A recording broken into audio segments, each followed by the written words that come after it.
Ladies and gentlemen, thank you very much for giving me this opportunity to address you via this video message on the occasion of the first EU-US International Conference Series on the Sustainable Oceans. Ever since the United Nations Environment Programme was founded in 1972, the oceans and marine ecosystems have been a focus of our work. In international law and within the United Nations, we recognize four global commons: the Antarctica, the high seas, outer space and the atmosphere. Clearly, our marine ecosystems are confronted with unprecedented challenges today. Just a few weeks ago, a group of leading international marine scientists published a new report in which they identified both the trends and patterns of degradation and destruction and stresses that are imposed on our marine ecosystems, but also outlining areas how we could address this and how to move forward. Part of the dilemma is that in some respects in our economic policy that is often so terrestrially focused, the marine ecosystems and the high seas still are a frontier in the minds of many, an open area, inexhaustible in terms of resources and unlikely to suffer from human impact. We know better today, and in fact many of the indicators also provide us with information that should be of extreme concern. It is a frontier in one sense, but it is also an open access in other respects. Despite the United Nations Convention on the Law of the Sea, the regional seas agreements that exist and many of the management regimes that are today being put in place, we know that the governance vacuum is still of such a dramatic nature that to some extent we have a vacuum in governance and therefore many of the negative impacts that are often associated with the global commons. This is of extreme concern not only from the perspective of environmental sustainability, but really from the functioning of the life support systems on our planet. As we begin to understand both the potential relevance of ecosystems in the marine realm, of the services that the oceans provide to us and the planetary systems as a whole, we are in fact already populating the oceans in a way that demonstrates perhaps greater ignorance and a degree of greed that is not commensurate with the knowledge that we have today. Whether it is deep-sea drilling, mining, bioprospecting, the laying of electronic cables, defense marine systems that operate and disturb marine life, many pressures are in fact already impacting upon the oceans before we have properly understood their importance, both in terms of a functioning ecosystem and to us as human beings and our economies as a whole.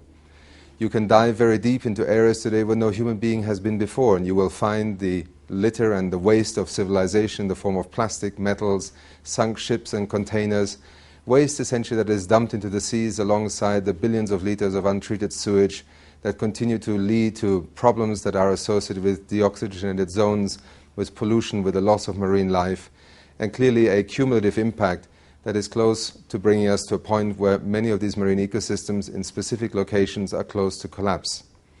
We also know that in the extractive mode of the fisheries industries, for instance, we are at a point where the current fishing patterns are leading us in a direction where commercial ocean fisheries, somewhere by the middle of this century, in most parts of the oceans are unlikely to be commercially viable.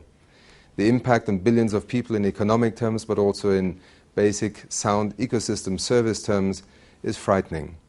It is for this reason that we in the United Nations Environment Programme have a very active marine programme, and we are currently focusing in three areas in particular that we consider to be helpful to an international community of member states, scientists, non-governmental organizations and the private sector.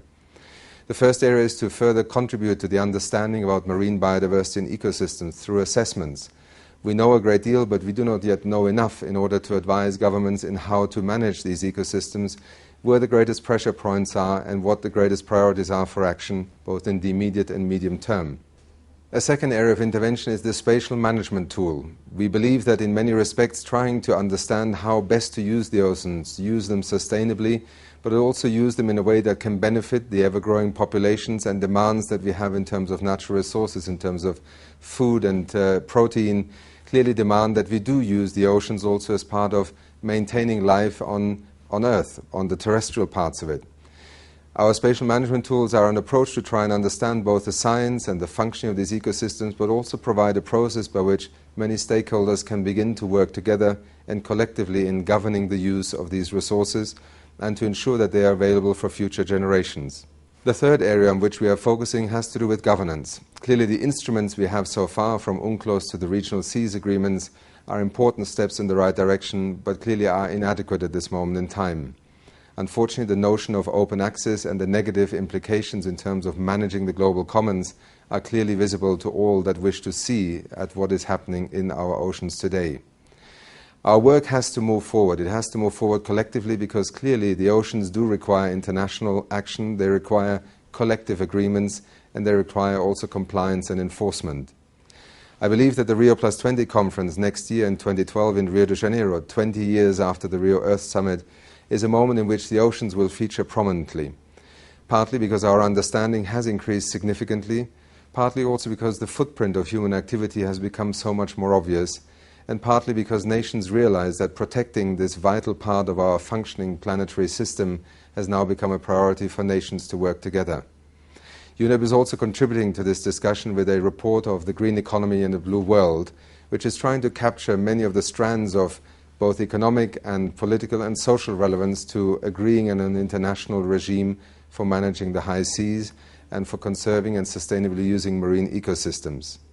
I hope that at the conference that you will be having in Hamburg, we will receive further input and guidance and also insights from those of you who have dedicated your lives in terms of science and policy making to address these issues.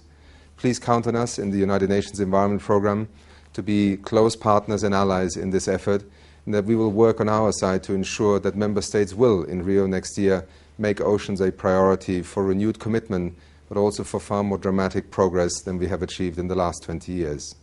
Thank you.